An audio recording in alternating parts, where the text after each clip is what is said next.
Clem by Mendashkai. The greatest warrior arrives in Equestria. Rakata. The Origin System's most important Grenier renegade stepped out of the shrub. He marveled at the beauty that lay before him. He was of course inspecting his custom twin Grakatas, and was in no way paying attention to the small, colorful town a distance away. Upon looking up and seeing this town, Clem knew what must be done. Clem. And so it came to pass that Equestria would meet the Origin System's most eligible bachelor. Princess Twilight Sparkle was in her Magic Princess Sparkle Castle Tree, doing a bunch of princess nonsense when there was a knock at the door. Who is it? Asked the princess. The answer was, of course, Clem. Twilight opened the door, wondering what could possibly be on the other side of the door, as she did not recognize the voice. What greeted her was the most top-heavy life form she could imagine. It was bulky, armored, and its helmet plate was clearly not being worn properly. Pity her, for she could not comprehend the magnificence of the legendary hero that stood before her. For if she did, she would have bowed humbly and requested permission to worship the holy ground he walked upon. Who? What? Are you? Twilight wondered. Clem. Said Clem. Your name is Clem? Clem. Said Clem. Okay, why are you here exactly? Twilight asked skeptically. Clem. Said Clem. Is the only thing you can say Clem? Twilight was getting frustrated. Rakata. Clem explained. He showed her his mighty weapons of choice. And those are... Twilight trailed off. Rakata. Clem nodded. And thus, Clem imparted upon the Princess of Friendship the most valuable and poetic of knowledge. Clem. Rakata. Said Clem. Twilight face-hoofed. Right, so where are you from, Clem? Twilight asked, hoping to get an answer that wasn't Clem or Grakata. Clem.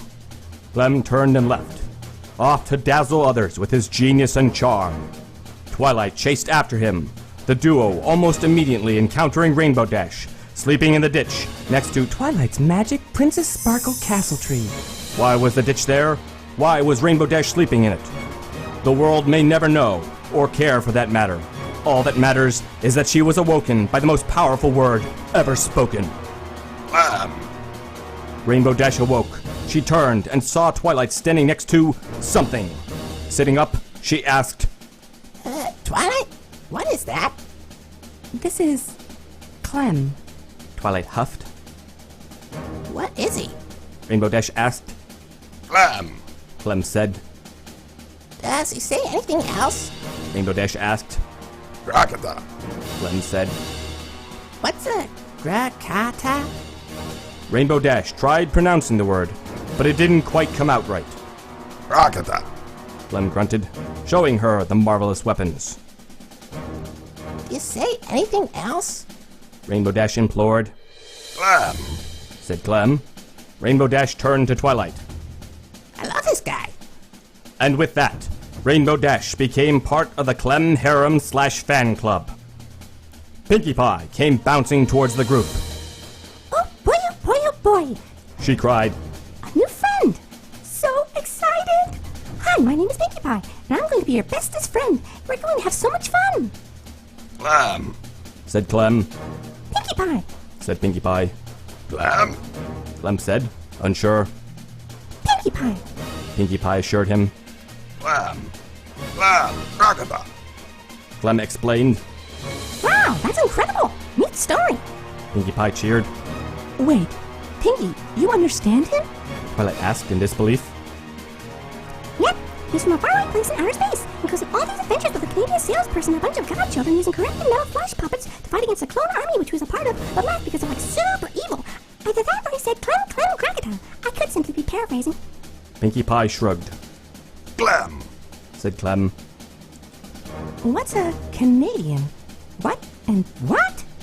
Twilight asked, somehow more confused after Pinkie's explanation. It makes a lot more sense when you're there, Twilight. Well, except for the new navigation system, which is a little complicated. Pinkie muttered under her breath. Pinkie continued to mutter something about argon crystals and RNG. Twilight shook her head, chalking it up to Pinkie Pie simply being Pinkie Pie. While they had been distracted by such nonsense, Clem had wandered off, chasing a butterfly. Clem. You're such a good listener, Clem. Fluttershy said, pouring the god of Grakata a cup of tea in her home. I rarely get to talk to anyone about my problems. Clem.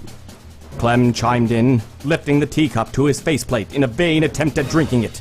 He succeeded in pouring it all over himself, though. Clem. Grakata. He swore, saying the Grakata's name in vain. Oh dear, let me get something to clean that up. Fluttershy comforted, flying into the kitchen. Some stupid rabbit hopped up onto the couch and kicked Clem in the side of the leg. Clem looked down at the small attacker. Clem. Clem insisted. The rabbit kicked again. Clem had taken enough of it. He took off his faceplate, giving Angel Bunny an infinitely rare glimpse at what lay behind. Clem. Clem spoke, and the universe obeyed. Angel simply phased out of existence and was never seen or heard from again. Not that anybody noticed or anything. Clem replaced his faceplate in its proper tilted place, just in time for Fluttershy to fly back into the living room with some napkins. Clem. Clem said cheerfully. Twilight and Rainbow Dash and Pinkie Pie and the rest of the gang came through the front door. There you are, Clem. Twilight exclaimed. Clem. Clem said, and proceeded to hug each of them. Clem. Said Clem, walking past them and out the door. Shielding his faceplate from the sun with one hand, he scanned the sky, looking for a particular point in the sky. Once he found it, he turned to the friends he had just made. Clem. Grakata. Clem. Clem. Clem. Grakata. Clem. He said. Pinkie Pie began to tear up.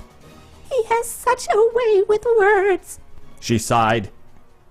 Pointing his twin Grakatas at the ground, he pulled the triggers, propelling himself into the sky. Higher and higher he went, till he was but a speck in the sky. This is when they heard it, like a whisper in the wind.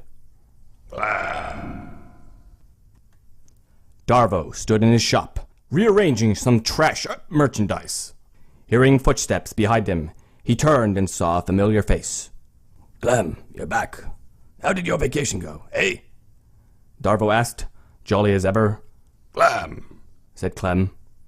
Good to hear. Clem.